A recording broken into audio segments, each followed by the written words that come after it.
各位观众朋友，大家好，欢迎收看4月7日夜新闻，我是嘉豪。今发生什么大事代？头先就来报连载。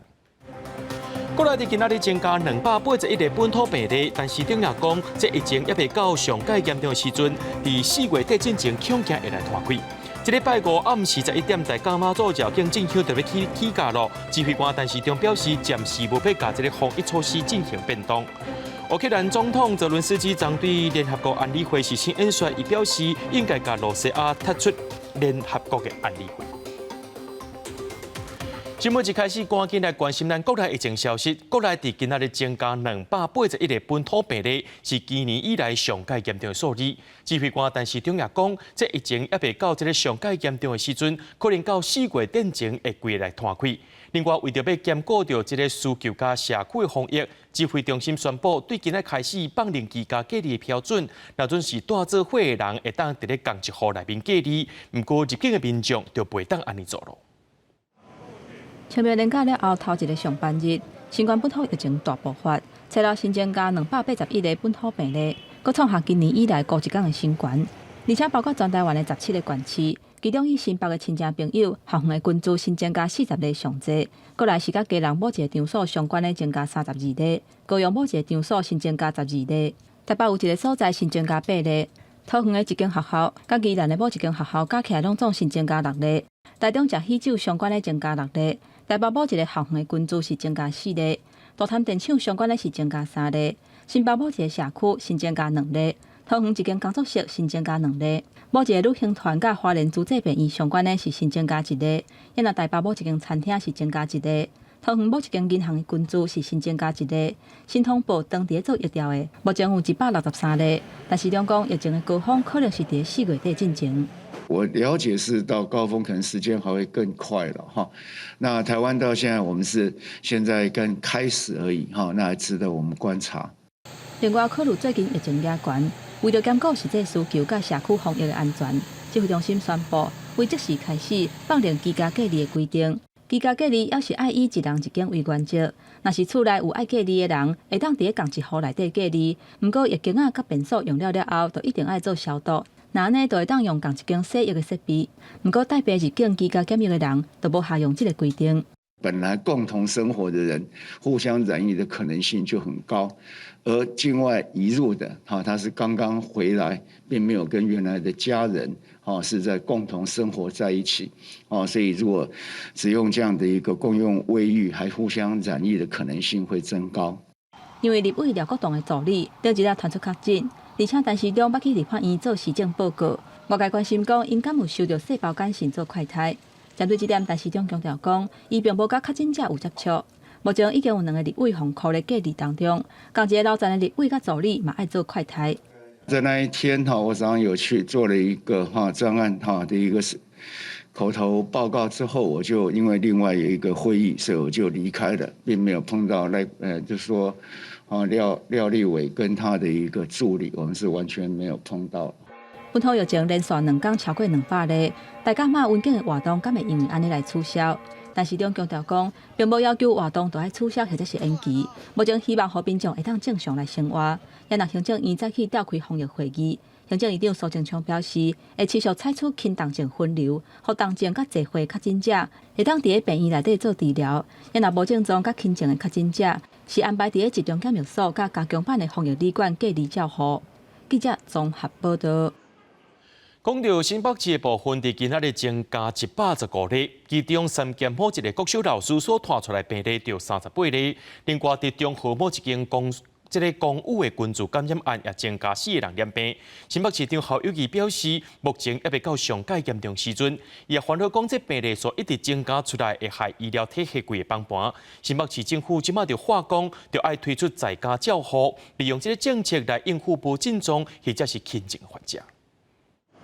文主公病院伫外口的社区检查站，连假去了后头一上班日，家长赶紧带囡仔要来检查，因为3间某国小老师传播链是继续摊开，有一寡收到细胞感染，赶紧来检查，有的是厝内底囡仔读的相关学校，奉通知来采检。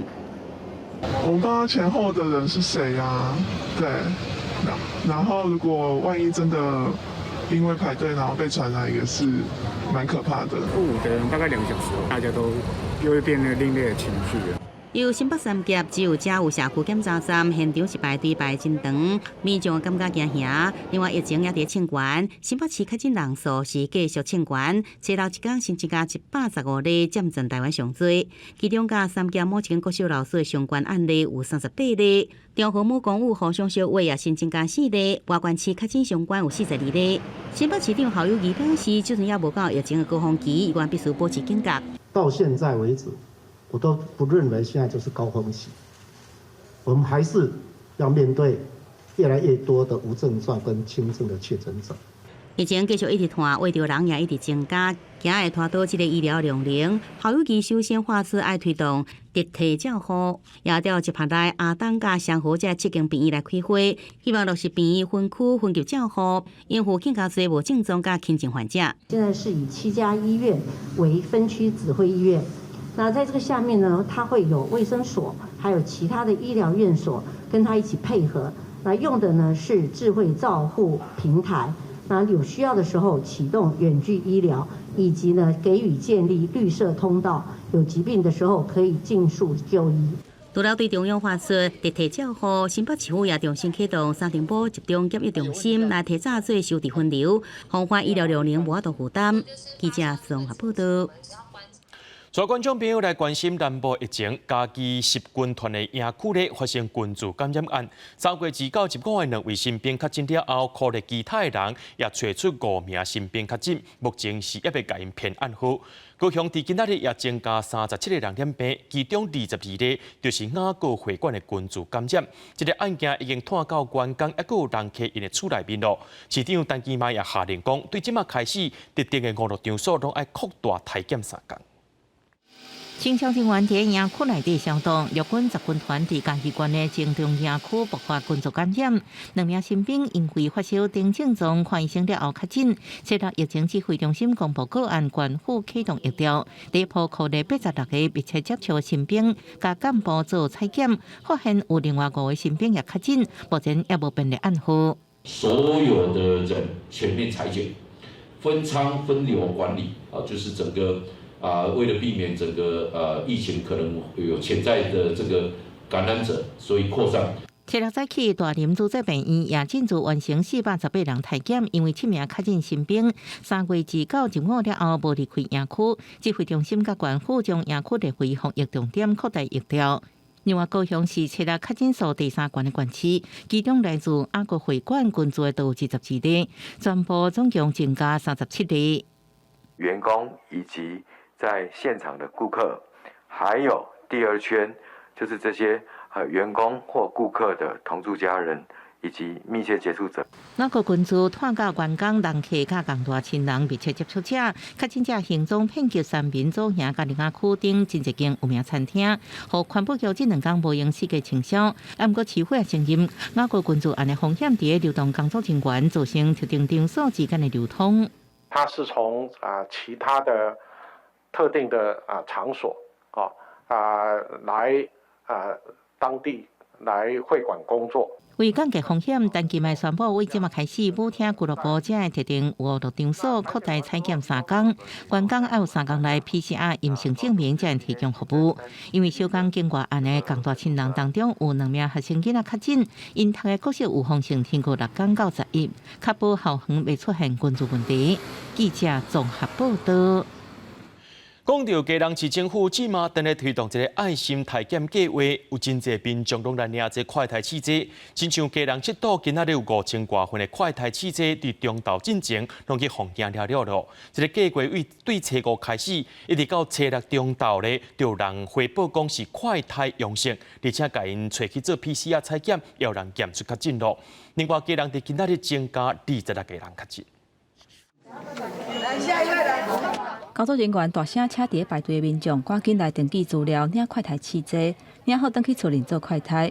基隆疫情是拖无休，初六下晡轮到中山区发快筛试剂，大庆社区住户人较侪，早起就排队排真长，拢总750支的快筛试剂，无到1点半钟的时间，就拢全部发了啊！现在一天200多例，还蛮可怕的。早就很怕，我们都有打针啦，都打3剂了。市政府是不是可以在另外一波发给民众，还是在我们这边做一个快筛站。那中山区未少民众来领快筛试剂，7度早起嘛发5000多支出去，嘛是还未到中昼都拢发了啊。几个里长拢烦恼讲，试剂恐惊也无够发。我们会来评估哈，如果之后整个发送状况非常好，而且整个回报使用的状况基本上有达到一定比例，是否会来评估是否来加发数量？市府推动爱心采检的计划，初五发的头一天，就有4个人通报阳性 ，PCR 采检了后确诊，其中1个人是市府的查某员工。初六中昼持续有6个人通报是阳性 ，PCR 采检了后，其中4个人是验出阳性确诊。有4例是 PCR 阳性确诊，那2例是 PCR 是阴性的哈。我们有新增加另外1名女性的同仁哈。那第4名是1名男性，那目前正在疫调当中哦。家人初六新增加26个人确诊，小食店相关的有3例，工地迄案有8例，教会相关的有4例，甲校园有关系有2例，甲卖厝中人相关的有2例。另外，因为甲确诊者行踪灯塔去画到的有1例，因为初六公布确诊者的行踪，包括家人庙口、夜市啊等等的所在。市府强调讲，民众的行踪若是甲确诊者有灯塔，就要赶紧去体检站做采检。记者综合报道。这礼拜5暗时11点，这大甲妈祖绕境进香就特别起价咯。所以因为最近这病例数一直咧升悬，敢会甲防疫措施来缩限呢？指挥官陈时中强调，目前是无拍算。不过绕境所经过各县市，无论是宫庙啦，或者是当地政府机关，抑个学校，拢是严守戒备的。台中市政府今日阁是派出这行动防疫车去到大家，要来甲民众注意表。真侪民众伫大甲区公所头前排队，老的少年的拢有。因应本土确诊案例，这几天愈来愈多，加上镇南宫妈祖9天8年的进行绕境，即要在初八起价。台中市府初六时派出行动防疫车到大甲，提供300担的疫苗，互当地民众甲信众用随到随住。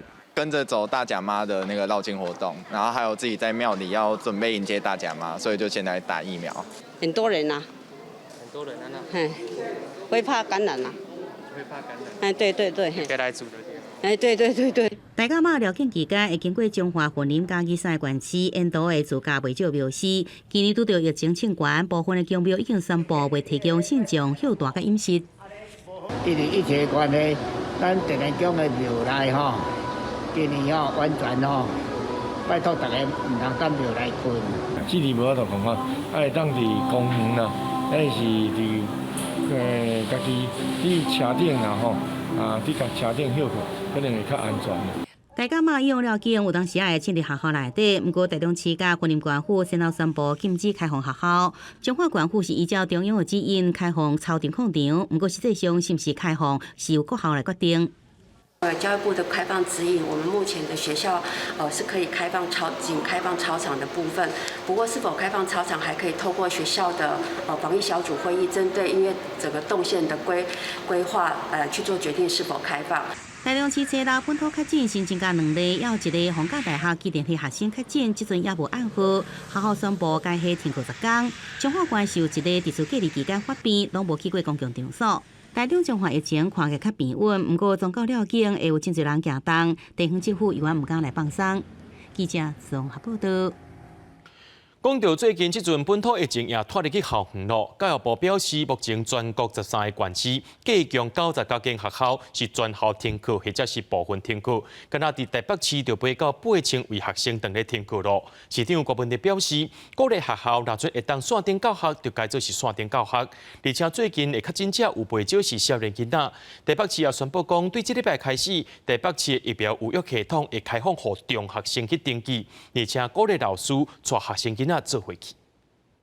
查个人资料确认健康状况，台北市伫台北车头一楼大厅的中型注射站，初六下晡1点开始，以港救生，外籍人士甲本国籍民众随到随住，莫德纳或者是高端。我前2剂是打科兴，中国大陆的，对。是在哪里打的？在马来西亚打。第2剂。是这一波疫情，你有觉得会紧张吗？不会，不要。咱出去就好了。新冠疫苗伫台湾已经做1年，这个涉及伫台北市65岁以上的县市接种第1剂，也选择是高端。那进前都无怕，惊死，惊有副作用哦。惊死啦！你坦白讲啊，我咧最近对疫情烦恼大过，疫苗副作用加上65岁以上老大人，应摕到中央甲台北市各500块，总共1000块的超商商品卡。老大人做疫苗意愿拢提悬。他们来打的心态我是不太了解，我觉得500之后就有人就来，老人来的就比较多了。在台北市12到17岁青少年第一期注射率86.5%，第二期78.3%。政府认为也有成长空间。初六到5月底，老师带学生去做疫苗，一个学生补助1000，一个学校上济3万。学校30人以上卫生局为校医疗津贴到学校做疫苗补助上济5万。我想各校校长都已经把这个讯息很充分的转达。至于说是不是能够实质上去鼓励，甚至呢能够让孩子呢转变他是否施打了这个意愿，我想主要还是看个人的身体状况，还有疫情的发展这部分主要决定的部分还是在家长。教育部初六早起统计，全国有13县市99间学校甲院所，部分天区或者是全校天区。教育部还有真一间中小学甲大学传出确诊个案。敢若伫台北市，初六天区学生都接近8000人。市长郭文泰表示，鼓励所有学生应稳固上课。记者综合报道。所有医护人员大家辛苦啊！伫花莲今仔日有增加8个本土病例，其中有3个是花莲主治病院的护理师，是因为因伫咧外口自餐才会来染疫的。病院长随甲医护人员叫转来做快筛，也因为即马这病院内面有医护人员染病，真侪店家拢无欢迎医护人员去因遐用餐。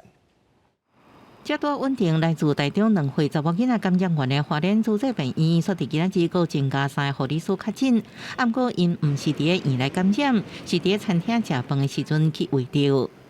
25364跟25363跟25362，这3个人都是护理师，只是工作地点不太一样。那这3个人也是好朋友，所以也去了奥斯卡美式餐厅，一起去唱歌。喝酒。医护人员染疫情形愈来愈严重，传出部分店头无欢迎护理师食饭，也个外送员将食面直接放伫病院门口，互护理人员食艰苦。心情会觉得很不开心，因为我觉得医护人员站在第一线为大家人民服务，我觉得不应该这样被对待。如果这个病毒真的值得那么恐惧，那我要请问，是谁用他们的健康在照顾另外一批人的健康？主治病院强调，也要求同事尽量莫去公共场合。不过下班时间是属于私人，无法度硬性规定。对无友善的店头，目前是无法通管。我们还是会给他们进来吃的不过就是会比较注意一点，叫他们少出去。我是还好啦，因为他如果可以下来取餐的话，在外面取餐我们是都还可以送。花莲县卫生局强调，初六增加8例5个甲餐厅有关系，这餐厅被认定是高感染源，已经要求休困。主治病院目前有2个医生、6个护理师，4个病人确诊，目前医疗资力维持正常。记者综合报道。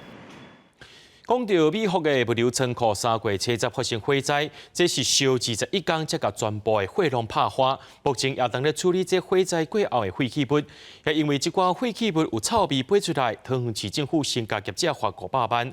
不过有民众认为讲，这罚这500万伤过少啊。另外有学者认为讲，咱国内的消防法规就要修改，要求这仓库一定要安这会自动转水的火灾系统。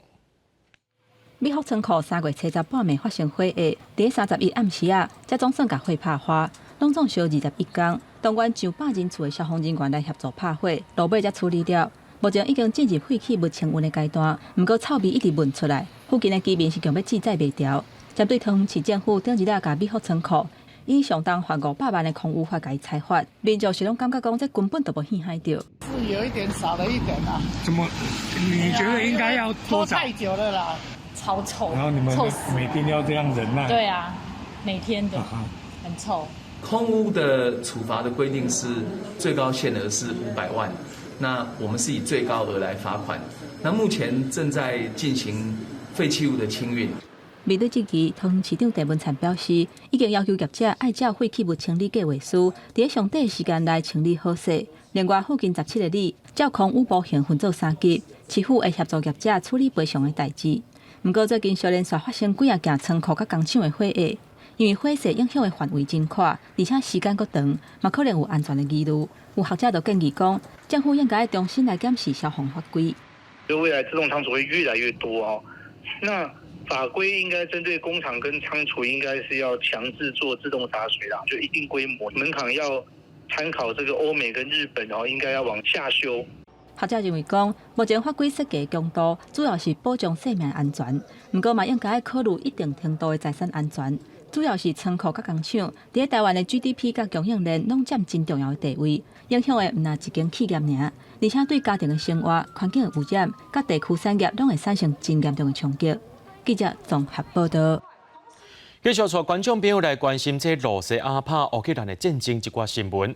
乌克兰总统泽伦斯基昨伫咧联合国安理会干实施演说，伊表示讲应该甲罗西阿摊出去联合国的安理会，也批评安理会根本无法度保证世界和平，归去解散煞去。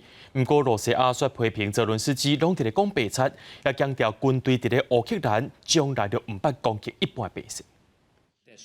乌克兰总统泽伦斯基伫联合国安理会讲出罗西亚入侵的期间粗残的行为，包括杀害百姓、甲俘虏性侵、民众伫路里或者是厝里互枪杀，尸体搁互乌白弹献杀，还佫有去互战车搞死的。指控罗西亚军方的行为，甲恐怖组织伊斯兰国根本就差无偌济，而且讲罗西亚的军方伫基辅郊区撤离进程，都一直有屠杀百姓相关的证据出现啊。Це очевидно, що ключова інституція світу, яка повинна забезпечувати примус будь-яких агресорів або усунути Росію як агресора і джерело війни від блокування рішень щодо її ж агресії. Якщо ваш чинний формат безальтернативний і виходу просто немає, то далі тільки саморозпуск. 泽伦斯基表示，罗西亚应该防取消伫安理会常任理事国的资格。安理会有5个常任理事国，甲10个非常任理事国组成的。5个常任理事国内底有美国、中国、法国、英国，还有罗西亚。安理会对非程序性事项的决议，除了其中9项爱决议通过，还佫爱5个常任理事国全部拢无行使否决权。罗西亚驻联合国大使甲安理会讲，罗西亚军方伫乌克兰执行的是特别军事行动，目标是锁定军事设施，毋是百姓。有关布查镇屠杀的指控，根本就是有空无损、无影无只。强调讲，罗西亚军方伫3月30撤离进程，并无任何一个百姓受到任何形式暴力的对待。К вам не из-за украинских земель. Мы пришли, чтобы принести долгожданный мир на истекавшую кровью Донбасс. Не перемирие, а именно настоящий прочный мир. А для этого надо искоренить ту жестокость, о которой говорит. Вырезать ту нацистскую раковую опухоль, которая, пожирая Украину, со временем начала бы пожирать и Россию. 美国驻联合国大使格林菲德提议用投票的方式，甲罗西亚伫人权理事会成员的资格除名。中国驻联合国大使张军表示，看到布查镇残忍的场景，让人感觉真不安。不过，就要查核清楚，任何的指控拢要有相关的事实。印度驻联合国大使迪鲁穆尔迪呼吁支持进行独立调查。公司新闻吴文玲编译。所观众朋友来关心其他国际新闻，讲到中国疫情是真严重，伫七日增加20472个病例，敢若伫上海这个所在就增加17000多例。那有这封城措施，甚至是民众3钱要买不足。上海也决定讲要甲国家会诊中心改做是封城病院，改做这个封城病院了后，上无会当增加4万个病床位。小区是在初期1-2天的时候配了一点物资，有一些青菜，但就没有然后了。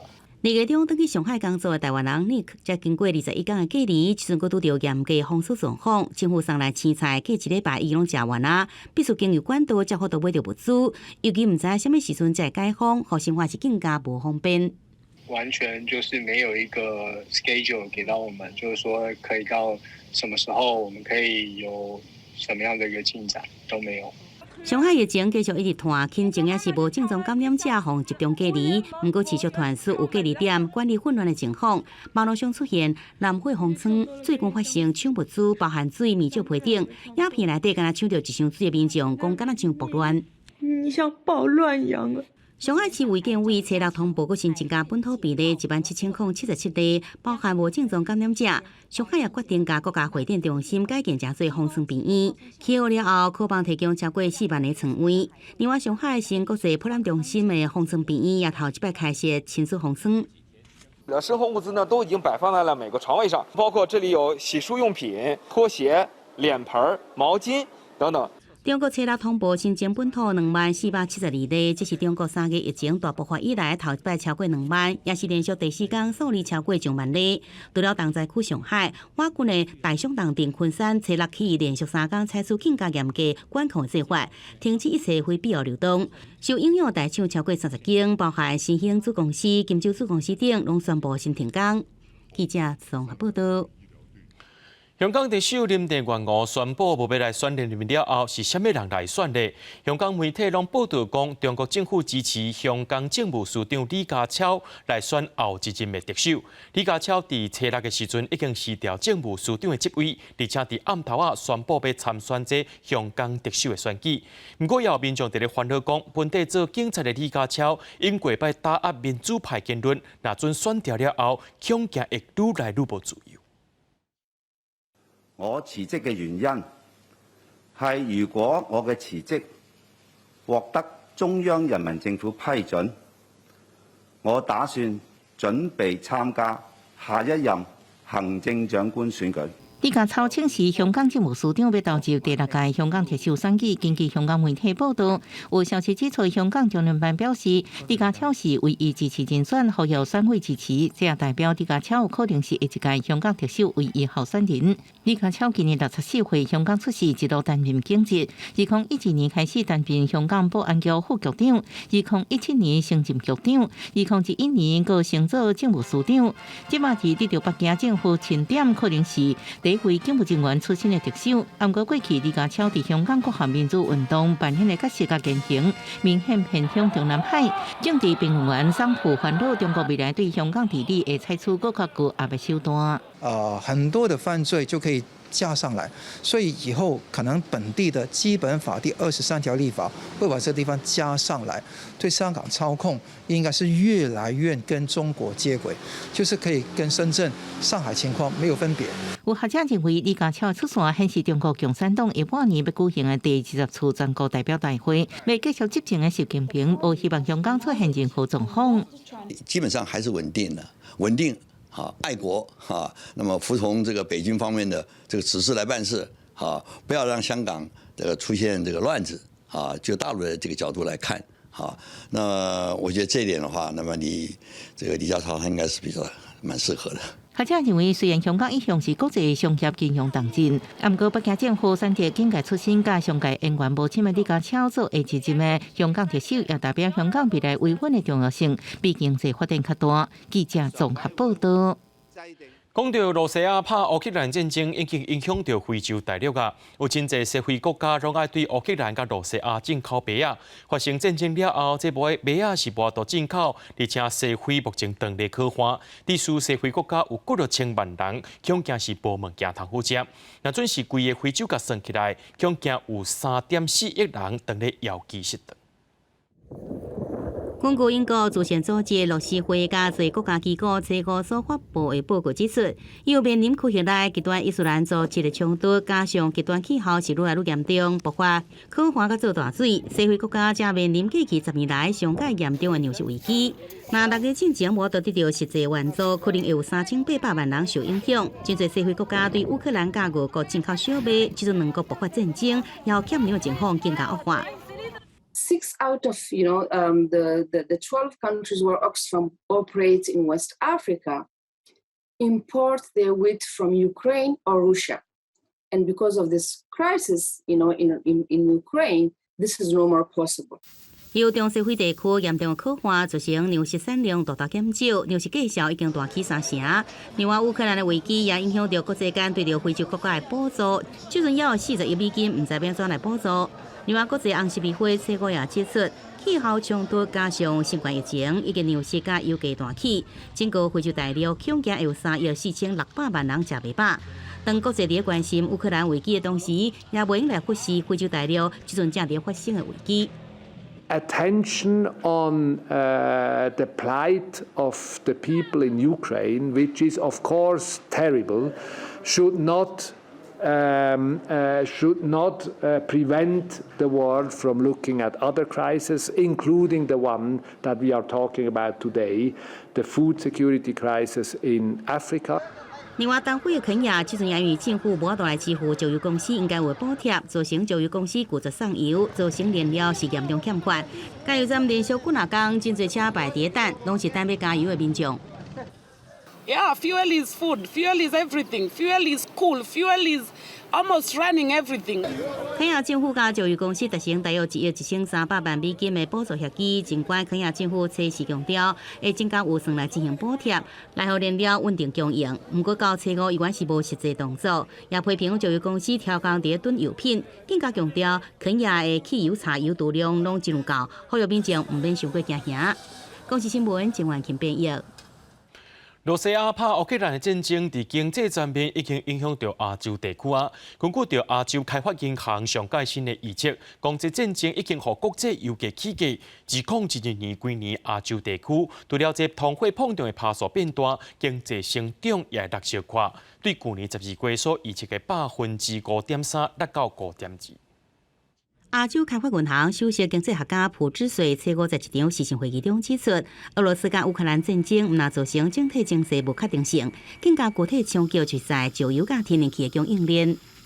If sanctions are increased and are effective in really preventing Russia from selling its oil and gas, then that clearly would lead to a even greater spike in oil prices. It could go up. I mean, it could go quite substantially from where it is, and that would just put additional pressure on all of the oil importing countries in the region. 阿文在去年12月，也就是俄罗斯甲乌克兰战争爆发进前，预估2022年全年亚洲整体经济成长率是5.3%，已经比2021年6.9%的成长率低真多。战争爆发了后，国际另外介绍已经开始跌起，起到一桶100外块美金。另外，欧美增加制裁俄罗斯，石油甲天然气的介绍会起价，更加是动也动袂牢。搁再来是新型冠状病毒疫情，甲俄罗斯、乌克兰战后国际局势相关是难以预测。尽管多数国家修正防疫政策，慢慢来放宽边境的管制，不过亚洲上大的经济体中国依然坚持严格清零政策，而且病毒依然可能继续摊开，严重拖累复苏的脚步，并且冲击区域内的其他国家。Clearly could be very disruptive to economic activity in China, which would emanate throughout the region. 另外一大因素来自金融层面，专家指出，美国在物价起价压力下，一定会调升利率来控制通货膨胀。而美国升利息资金会对亚洲大量流向美国，对着区域经济加金融的稳定来讲是相当不利。公视新闻徐嘉玲编译。由美国、英国、澳洲三国所造成的三方安全谈判关系，初5发表声明，讲要做伙来开发极音速的武器，以及着增加电子战的战力。另外，澳洲的国防部长表示，中国和罗西亚的威胁是愈来愈大，就要赶紧做武器提升的计划，而且也讲中国真有可能在2049年的时阵拍台湾。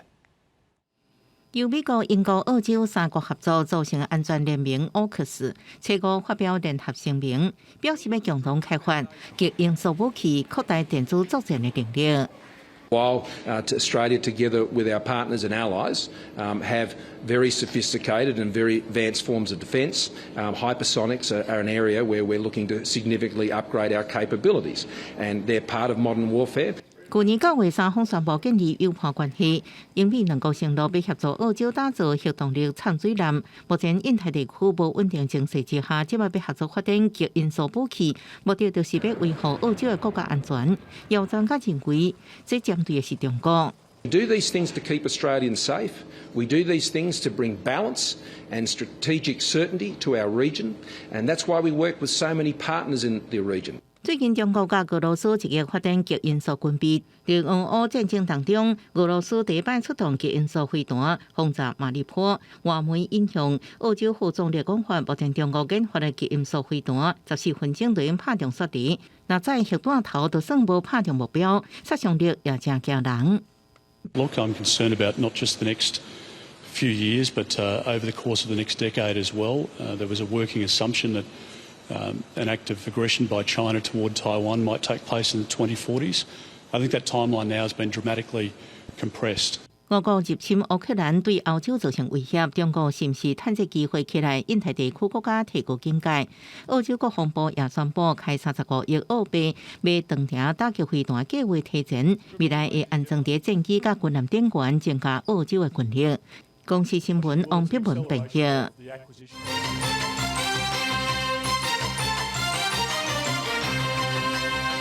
美国政府宣布上改新的军售案，表示会派专业人员来台湾提供爱国者防空系统相关设备等技术，这金额是美金9500万，目前已经正式通知国会。这是拜登政府上任以来第3届对台军售案。但是总统府表示，这代表美国政府非常重视台湾的国防安全。美国国防安全合作署伫初5宣布新一波对台湾的军售，包含爱国者防空系统的相关设备，派人员来台湾训练，还有各种的资源，总金额会达到9500万美金，并且来知会国会定数，望会当伫1个月正式来生效。这是拜登政府任内第3摆对台湾军售，国防部、外交部还有总统府对这拢表示讲正欢迎。国防部对美方军售决定表达诚挚的感谢，台美双方将持续巩固安全伙伴关系。2022年第2度宣布的对台军售，充分展现出美国政府对台湾国防需求的高度重视，并且延续了近年来对台湾军售常态化的政策。总统府表示，台美的伙伴关系稳达达，而且2月1亿美金的爱国者飞弹工程勤务军售，这2个月又搁批准另外一个技术的资源项目，显示讲美国伊有意思要维持台湾的这个飞弹的实践度，增加咱的自我防卫能力。所以爱国者系统，还有就是我们国造天空系统，可以就是合并，就是可以有效的抵消中共这种飞弹的突袭，就是提高我们在第一级遭到敌方第1级的存活率。因为俄乌战争，最近台海局势受到国际来关心。美国国防部长奥斯汀伫初5的听证会顶官方问到讲，西方国家对俄国侵略乌克兰的反应，是毋是会影响到中国国家主席习近平伊来进犯台湾的意图？奥斯汀表示，伊无愿意去掠北京来犯台湾的可能性。不过乌克兰甲台湾这是袂当来相比拼。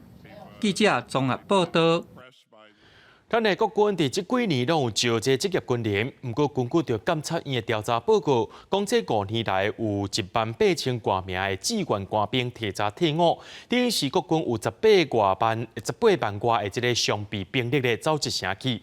另外，国防部拍算无要修法，但是延长做兵的时间，国防认定这是要恢复做兵1年的制度。这款的做法会当增加47000的兵啊。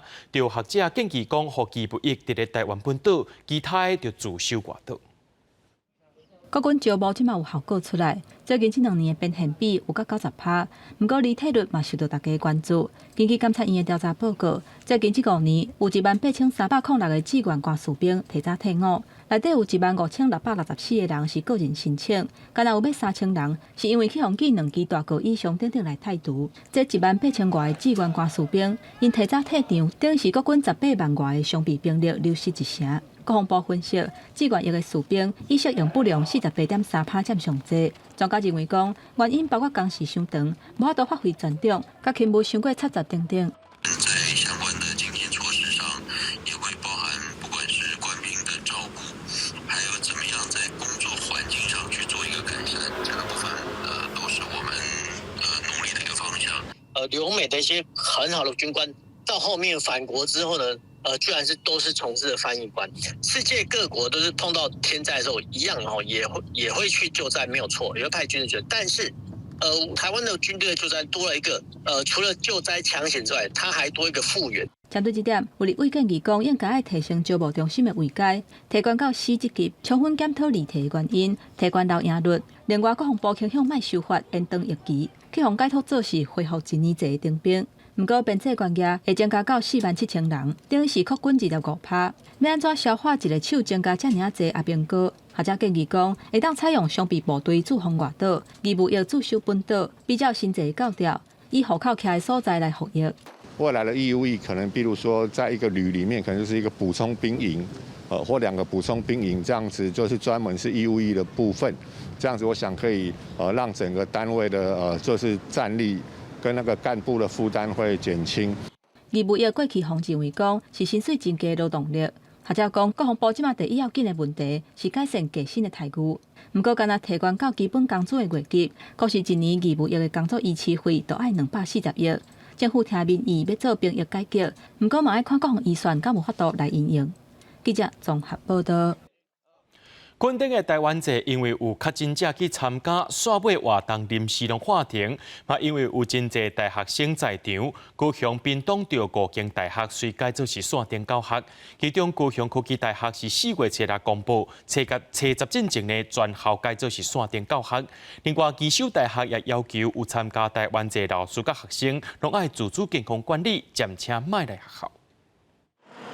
初6因为校庆报晓一天，高雄科技大学校园冷冷清清拢无人。不过学校早起宣布，初7到初10全校改线顶上课，是因为进前昆顶台湾籍有确诊者参加。高雄科技大学虽无人确诊，学校先采取预防措施。台湾季伫垦丁举行那屏东4间大学佮含阮高雄科技大学因为阮的距离较近距离比较近学生参与也难免所以我希望讲透过这个预防性的措施采取这个线上授课的方式那减少师生染疫的风险。唔拿改线顶上课，教职人员分流上班，门口嘛公告暂停校外人士入去运动，学生早起拢收到通知。因为由于北部学生也会回来南部上课，这样南部也有疫情，想说改这样也比较好。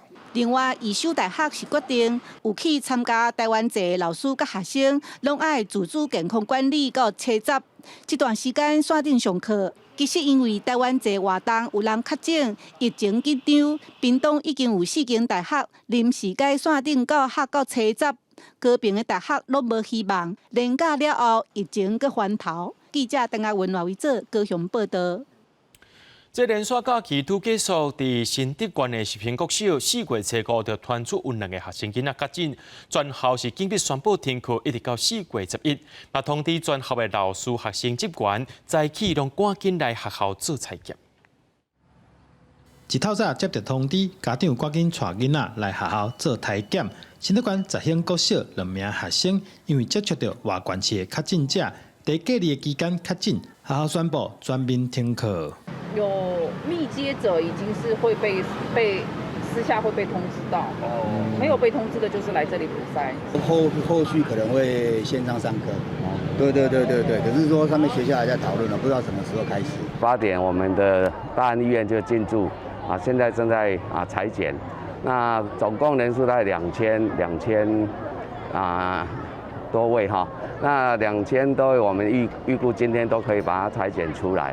另外一间国小包1名学生家长确诊，全班停课1天；各补习班2名外籍教师确诊，停课10天。针对连续假期，民众的卡业比平常时较复杂。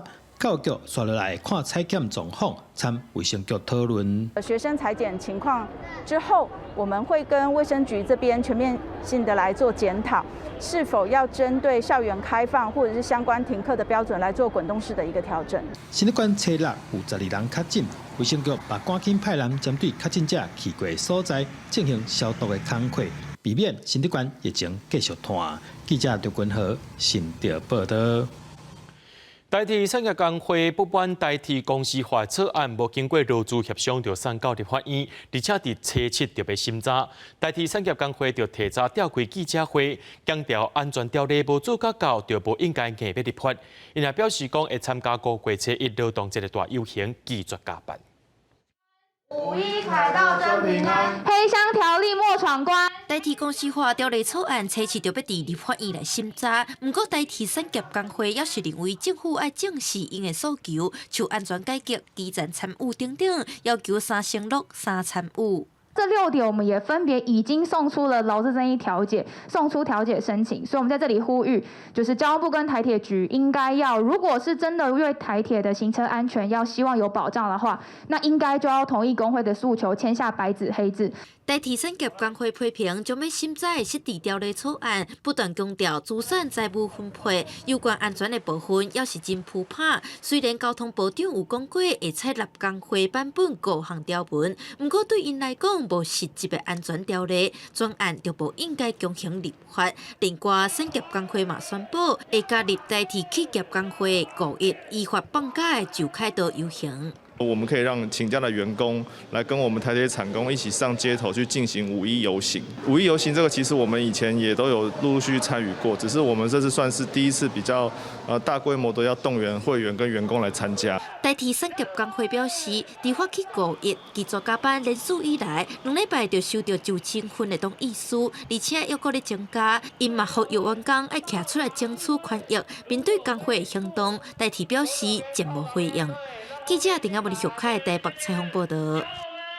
天气会愈来愈热，这牛奶的需求量也会大增加。不过，大盘去收的牛奶，这价格已经有10年无变动了，而且这饲料成本拢是增加。饲奶牛业者是希望讲收的价格会当个起小挂。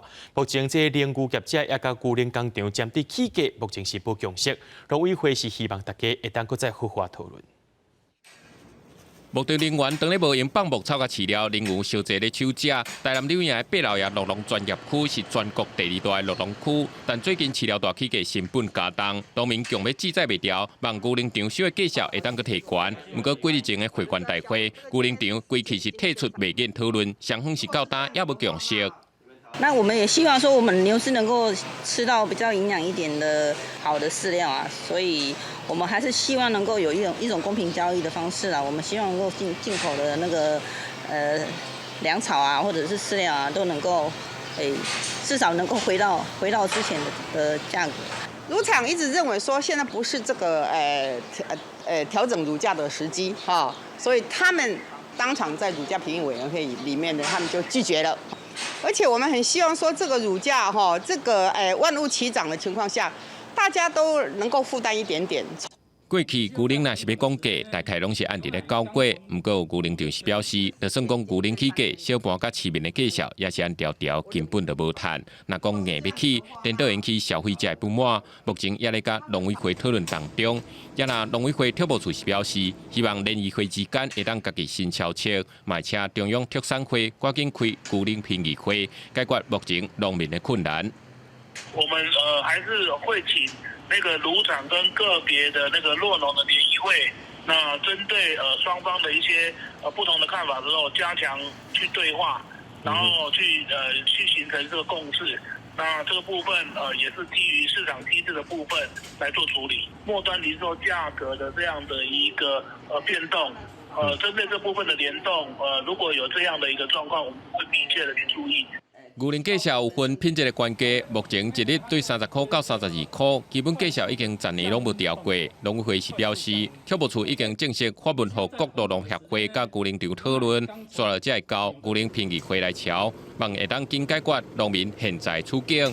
记者综合报道。讲到金蕉的品种是有影真侪款，有一种种伫咧山架顶头叫做山蕉。有人讲这山蕉食起来较 Q， 带观众朋友来到南投一集，看这的农民是安怎种出这互人学落的山蕉。这么早套，到底原因在哪边？它可以预防那个黑心病跟那个花刺螨的危害。日本时代就外销去到日本的一株山蕉，即马佫开始出口了。农民靠着种金蕉的经验，改变种山蕉的方式，那用裸产的方式加强排水，而且采收也变方便，兼顾着管理甲品质。南投山蕉的部分就是种植的时间长，然后产量低，品质不高嘛。如果要解决这个问题，第一就是一定要从整波整地，然后施大量的有机肥，然后水源要充足，就是那个喷水灌溉设施要把它配套做好。看到南投一集的地势甲自然环境，纯减量甲30多年的金蕉园接落来，那改变种植方式，也希望外销出去，甲好名声找到回来。种香蕉高品质香蕉，山椒的是最好的一个地点了。第一，它的气候，还有它的地理条件、气候条件、土壤条件都是非常适合种香蕉的。它种出来的香蕉有一个特殊的风味啊，我们的甜度甚至可以创纪录，达到25度啊。即马有镇公所等单位伫咧支持，成功找出种山椒的上佳好的方式，也期待有更较侪农民来加入，互山椒的气味继续变出温，毋但会当伫台湾变名声，也会当变外销经济。记者综合报道。讲到芳草兰是世界第2贵的香料，去年屏东农民种的芳草兰因为天气关系无多结籽，屏东嘉东区农的学生咧就开发出一款帮助这无结籽的芳草兰结露水技术，佫会当个变做是芳水，减少农民的损失。带观众朋友做伙来看。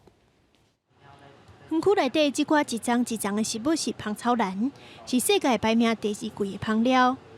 国内对2019年开始，才有农民种芳草兰。嘉东高农经营科嘛对咧试种，不过去年高分的时期天气伤过热，大部分的果叶拢是空的，无结籽。没有想到说我们今年的香蕉兰可以，就是会有这么多的空包蛋，跟我们预期其实是差很多的。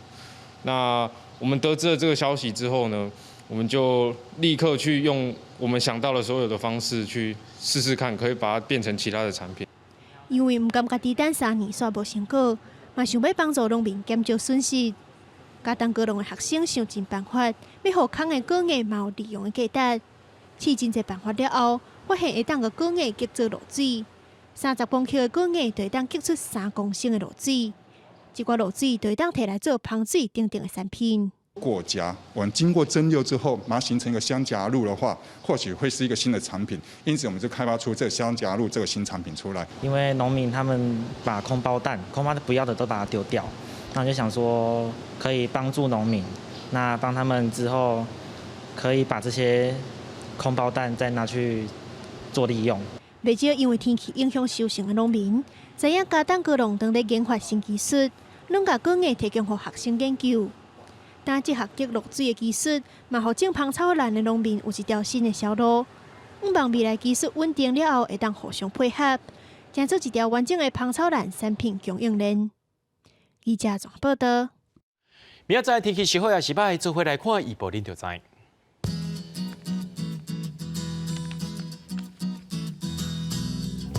吉人到新竹对18度到23度。苗栗到云林对17度到27度，嘉义到屏东对18度到29度，宜兰花莲台东对18度到25度，平湖金门马祖对14度到24度。感谢各位观众朋友收看今日AM新闻，我是嘉豪，明仔载暗时1点咱再相会。